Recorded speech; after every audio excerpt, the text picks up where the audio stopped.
right, if you open your books, you can follow along as we discuss section 2.1 on page 32 in your book, as we're going to talk about ecology and organisms and their relationships. Hopefully, after you complete this unit, you should be able to explain the difference between abiotic and biotic factors, describe the levels of biological organization, and differentiate between an organism's habitat and niche. So the entire premise behind section 2.1 is the interactions of biotic and abiotic factors in a community or an ecosystem. So if you're following along in your book, okay, the study of ecology is the basics of the interactions between living things and non-living things in an ecosystem. Because in an ecosystem, all living things require a supporting environment. And that supporting environment could be living or non-living things. Nothing lives in isolation. Everything depends on something else in order to survive. And that's what the study of ecology is about. If you break down the word ecology, the part eco comes from the Greek word oikos, which means house, and ology means to study. Anytime you see the term ology, it means to study. So it's the study of the house. It's the study of where things live. It's the study of their environment and how they interact together. We call scientists who study ecology ecologists. And to be an ecologist is maybe different than a chemist or a physicist who spends a lot of time in a lab, because ecologists actually have to work out in the field and in laboratories observing animals or organisms in their environments and studying all the interactions between all of the different living and non-living parts of an ecosystem. Okay. The biosphere, if you flip to page 34, is the portion of the Earth that supports life. So basically, everything that encompasses around the Earth that would support life is contained within the biosphere. So again, if you think about it, if you break that word down, bio means life, and the sphere is the ball shape. So basically, the term biosphere means the ball of life. And that essentially is what the Earth is the biosphere. Okay. So if you kind of compare the Earth to an apple, if the Earth were the size of the apple, the peel of the apple would represent the biosphere. It's all those factors that are in that layer that support all the organisms on Earth. Okay. Now, some of those organisms are living. Biotic factors are those things that are living. Okay. So anything that's contained within an environment that is living is considered to be a biotic factor. Anything that is non-living is considered to be an abiotic factor. So the biotic are the living, like the fish, the goats, the moles, the plants, the fungus, the insects. Anything that's living is the biotic factors. Right? And that includes bacteria and moss, anything that's living. Abiotic factors are the non-living, but they're still very, very important to an environment, like soil and temperature and the amount of rainfall and the amount of nutrients, how much oxygen there is, how much nitrogen there is. Those are all the abiotic factors that are very key to an environment. So knowing the difference between the abiotic and the biotic factors in an environment and how they affect the organism within an environment is very important. If you continue to follow along, levels of organization within an ecosystem are very important. And on page 36 and 37 in your book, it talks about the biological levels of organization. So if you look here at the prairie dogs, okay, to be an organism is one individual living thing. So one prairie dog, a prairie dog is an organism. Okay. And if you get a whole bunch of those prairie dogs together, that would essentially be a population of prairie dogs. Okay. So you start out with one, and then you get a group of them together, and now you have a population. Okay. They have to be of the same species so that they can interbreed and they can reproduce. Okay. So you start with an organism, you build to a population, and then you build up to a community. Okay. So when you think about a community, it becomes all of the other things that are around those prairie dogs. So you might see a raccoon, you might see a prairie chicken, and they all kind of live together in the same general area. So it's populations of different species that take up the same place. So you've got these population of different species that take up the same place, and that makes a community. And then finally you have an ecosystem. And the ecosystem adds into the abiotic factors. So now you're talking about the climate, the rainfall, the nutrients in the soil. All of those abiotic factors are now added into the community. So you start with an organism, then you go to a population, a community, an ecosystem, and a biome. A biome is a whole bunch of ecosystems connected together. They share kind of the same climate, and they have similar types of communities, but they're kind of different biomes. And we're going to talk a lot about biomes this quarter when we study ecology. And then all of the different biomes all around the globe make up the different biospheres, or make up the biosphere, which is the largest level of organization. It's the ball of life. So you begin with an organism, and then you have a population, you have a community, you add in the abiotic factors to build an ecosystem, then you build in several ecosystems to make a biome, and all of the biomes all around the earth make up the biosphere, which is essentially the ball of life. Now, populations, we said, are groups of organisms of one species living in the same place at the same time. And they can interbreed, like all of the different prairie dogs. But even though you have all those different prairie dogs living in an area, they're still competing with each other and against each other, because all those prairie dogs are going to compete for food, water, mates, shelter, and other resources. So that can determine how big their population gets. So even though they're all the same species, they're all the same prairie dogs, and they can interbreed, they're still in competition with each other.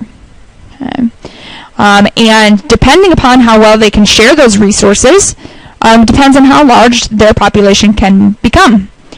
And some years, maybe they get more water, so they have more food, so the population is larger. So now you have the abiotic factors affecting the living organisms, affecting the population. And if they start competing with each other, they may start actually killing each other off. So these abiotic factors play a big role in the sizes of populations. And then the populations themselves have to compete against each other. Now, when you have that community, you have a collection of interacting populations occupying the same place. Sometimes they compete, sometimes they don't. So you have, the prairie dogs and the prairie chicken and the quail and the raccoon, and they're all occupying this same area. And sometimes they compete with each other, and sometimes they don't. And then since they're all so closely related, if one population changes, it can affect the other population. And so there are different ways the communities interact. Every species has a function in the community. So in that community, the prairie dogs and the raccoons and the prairie chickens and the quails and the snakes and everything that lives in that population has a role in that community. And that's called its niche. Okay. Everything has a role. And the role of that species in a community is its niche. Where it lives is its habitat. And sometimes different populations share habitat. They never share a niche, but they always, or not always, but they sometimes share a habitat. So they may share their habitats, but every population has a different role.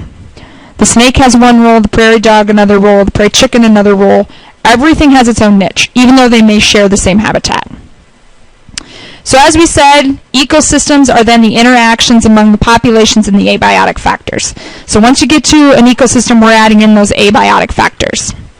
We join those ecosystems together, and they form biomes. All across the world we have biomes. We have tundra, we have rainforest, we have the grassland, we have marine biomes. So we have all these different biomes all around the earth, and they join together to make the biosphere. Okay. So, in review, What is the lowest level of organization that most ecologists would study? Anybody? The lowest level that most ecologists would possibly study would be that organism, okay? That individual organism, looking at one individual. And many ecologists will spend years tracking just one organism and all of its interactions. What is the name given to several organisms of the same species interacting together? Hopefully you would say a population. Okay? So one prairie dog is an organism, multiple prairie dogs interacting together and can interbreed is a population. What factors are included in an ecosystem that are not included in a community? An ecosystem has the abiotic factors. Now we're adding in climate and rainfall and temperature and nutrients from the soil and the air, and all of those other abiotic factors are now included in the ecosystem. How are ecosystems and biomes different? Ecosystems and biomes are different because biomes are several ecosystems connected together. So now you've got several ecosystems that are interacting with each other. And which level of biological organization is the most complex? And that would be the biosphere. All the different biomes around the world, from the tundra to the Arctic to the rainforest and the grasslands, all of those connected together is what we refer to as our biosphere. Bio means life, sphere means the ball, so the ball of life, which is Earth. Okay, so if we talk about how these communities interact, so we've got multiple populations living together, the snake, the prairie dog, the prairie chicken, they're all living together, okay? How do they interact with each other? Well, they have a competition for basic needs, such as food and shelter and mates. And they have relationships in which they depend on each other for survival. So they have to interact with each other, and there are different ways that they can interact. One very common way would be predation, okay? An act of one organism consuming another, okay? Very simple. So one organism will attack another. The predator pursues the prey. So it could be anything. Okay, you could be simply talking about the cat that catches the bird or the mouse. That's a predator-prey relationship. Okay, maybe we are talking about in the desert where the lion goes after the antelope, and that would be considered to be a predator-prey relationship. Okay. Ladybugs prey on praying mantises. Venus flytraps catch flies. Okay, all of those things would represent a predator-prey relationship. Okay. All of those things would symbolize that. So in this case, one organism consumes or basically eats the other. So maybe in the prairie dog situation, the rattlesnakes or the snakes that live in the area consume baby prairie dogs. Predator-prey relationship. It's called predation. So that's one way things in a community interact. Symbiosis relationships. There's actually 3 different kinds of symbiosis relationships. Where 2 species have a very close and permanent relationship is when they're having a symbiotic relationship.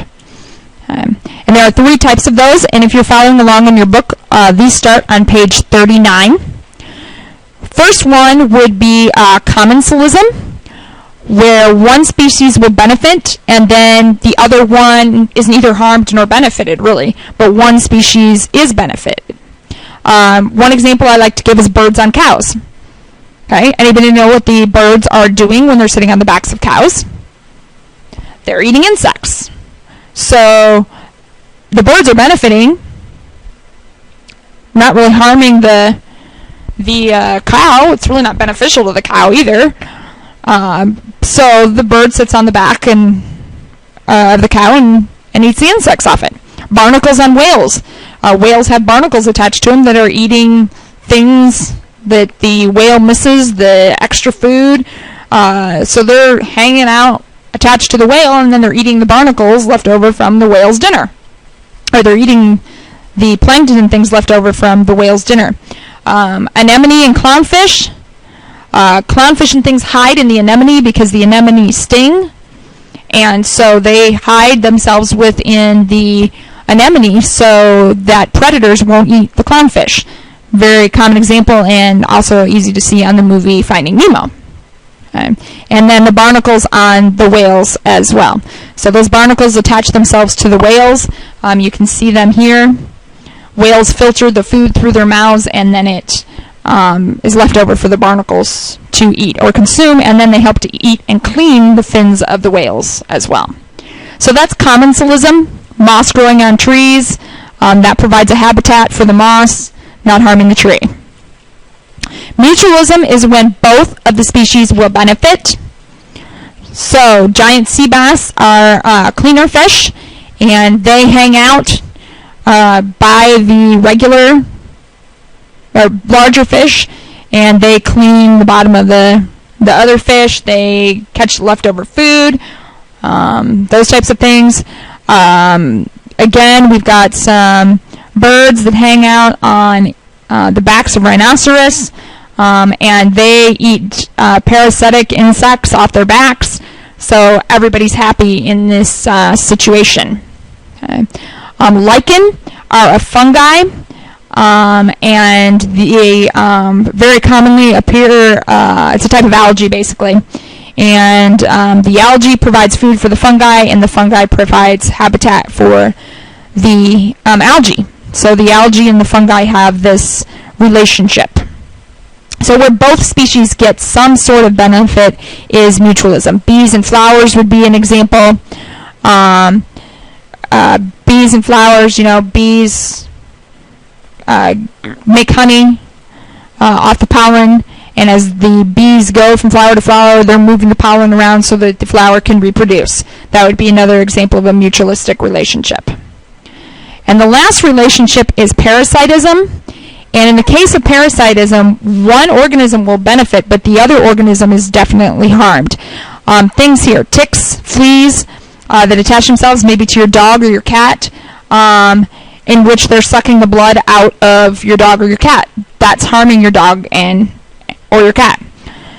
Tapeworms, which very often are worms that are found in the intestines and the heart of animals. And these tapeworms attach themselves, and they absorb the nutrients so that the host animal, the dog, the cat, the cow, whatever, will then lose weight and develop health problems due to tapeworms. This picture of the heart here is actually heartworm in a dog. If you've ever heard about having to have your dog be given heartworm medicine, which they should be on every year, a heartworm will invade their heart, and this is what it will look like.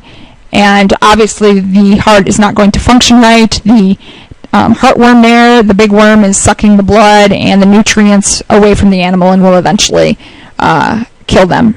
Okay. So the cowbirds here, okay, they invade the nest of another bird.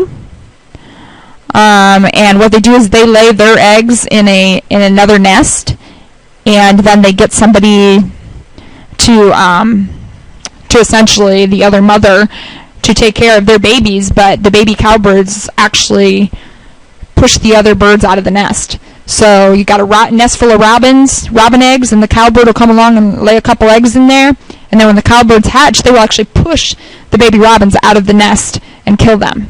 So that's another example of a symbiotic relationship where one organism benefits and the other is harmed.